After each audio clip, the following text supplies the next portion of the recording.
Still the paragraph is not finished. How to ever smile again? At first you won't cry. How to win the darling's love? Mister, without a sigh. Baba, if you want to get born again, just before dawn, one's winter's morning, New Year's Day, or thereabouts, two real, full-grown, living men fell from a great height, 29,002 feet, towards the English Channel, without benefit of parachutes or wings, out of a clear sky. And this is a masterpiece of the English language. Yes, for which gets a Booker Award. He gets a Booker Award for that. And it carries on 16 words. And by the time I finish, I said, you know, this guy here, he spattered the whole book, over 100 different exotic Indian words. And the choices of the language from the gutters of Bombay, or the sewers, you know, sewer pipes from the sewers of Bombay, page 80. He says, hijras, chutias, shits. The Englishman, I want to know what is he lapping up. He's telling the guy, hijras, chutias, shits. He understands shits. So he senses the other thing must be also something. But what does he know what he's reading? And these poor fools, the French will translate that into French with hijras, chutias, shits. And the German will hijras, chutias, shits. And our Jewish brethren, cousins in Palestine, in Israel, in Hebrew, they will write in Hebrew, and they'll write hijras, chutias, shits. Shits, of course, they'll have the word for it. What are they doing? This guy has made a monkey out of everybody. Look, he's a mighty genius. He's our own. We produced him. But the British cultivated him. They are his godfathers, protectors. You know, I can't even translate this. I can translate, I know the meaning. Bulk of you think you know the meaning. You really don't know the meaning of what he's saying. Very few, very rare. What he's getting away with. We should ask the Penguin publishers, sir, do you know what he's saying? You haven't translated, he hasn't given you a glossary at the end of the book to tell you this word means that this, nothing. He doesn't do that. He doesn't do that. He's getting away with murder.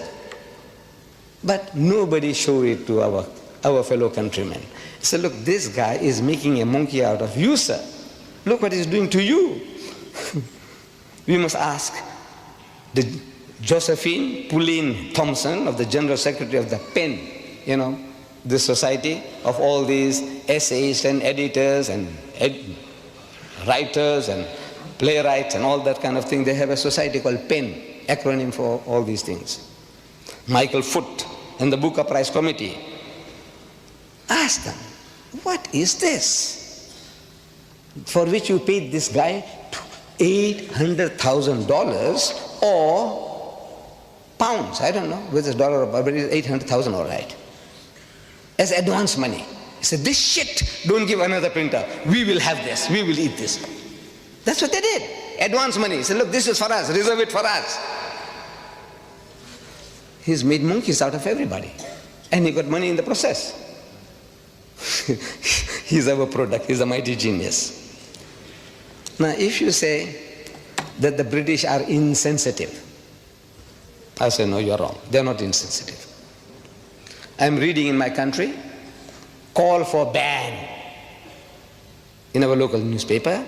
It's a dateline from London. The news comes from London into our newspaper there. Call for banning a person. Furious British MPs, I'm reading. You will find this on page 9 in your book. Don't take it out now, leave it now, leave it now. Furious British MPs have called for American actor Mickey Rourke, R-O-U-R-K, Rourke, to be banned from Britain. Harry Greenway, Conservative MP for Ealing North, said, I hope the British government will never allow this man to set foot on our shores. Never allow this man, this American, originating from Ireland. His grandfathers or great-grandfathers had migrated to America. He's an actor. And they won't allow him to come into Britain, ban him from coming to Britain. I'm shocked beyond belief, he said. Greenway says, I'm shocked beyond belief. The MPs were particularly incensed by his use of a 4-letter word. Because that guy used a 4-letter word, Mickey Rourke, to describe Mrs. Margaret Thatcher's policies. That's all. Not for her, not describing Margaret Thatcher, but her policies. He used a 4-letter word. You know what the 4-letter word is. Anybody don't know, put up your hand. You don't know what the 4-letter word is. You all know, thank God. For a 4-letter word, they're so incensed, they won't allow him to land in Britain. But Rashdi does one better than that. He uses the same 4-letter word, for which the Mickey Rourke can't come to Britain, but he improves upon Rourke by making it active. That guy said F-U-C-K, he ends it by I-N-G, ing. The first word gets stuck in the throat of the British, and the second one goes down, slips down easily, because he makes it ing, fucking policies. Can you imagine? No, double standards. No, they didn't know. He uses 4 in half a paragraph. He uses that word 4 times to describe Margaret Thatcher's policies. Listen. Oh, full stop. That's a sentence. Master of speech. No, it is.